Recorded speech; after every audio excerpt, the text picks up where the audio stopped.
Струмичани нема да се собираат и да палат василичарски огнови за време на празникот Свети Василий и Велики Василица, но домакинките ќе месат погача со паричка. Иако кај нас обичаите налагаат тоа да се прави најмногу на бадниковата вечер, сепак верското учење вели дека лепчето со паричка треба да се подели на Василица. Секој во семејството добива по едно парче од погачата, а тој што ќе ја добие паричката, ќе има среќа во текот на целата година. Според свештениците, лепчето се крши на 14 јануари, но истото може да се стори и вечерта на 13 јануари, во пресрет на празникот. Со тој благослов, православните верници во земјава на 14 јануари годинава ќе ја прослават православната нова година, позната како Ден на Свети Василий и Велики Василица. Кажете ми како го одбележувате празникот Василица, дали за овој ден месите лепче со погача? Да, обавезно. Така.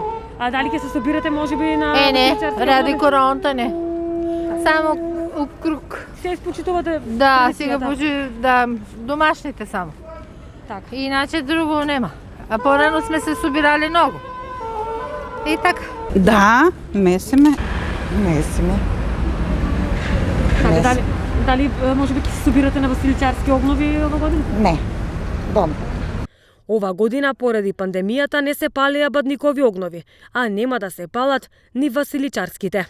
Бидејќи овие традиции праваат масовни собирања, ова година ќе биде поинаква за разлика од претходните, бидејќи граѓаните се исплашени од ширењето на вирусот COVID-19 и нема да се собираат.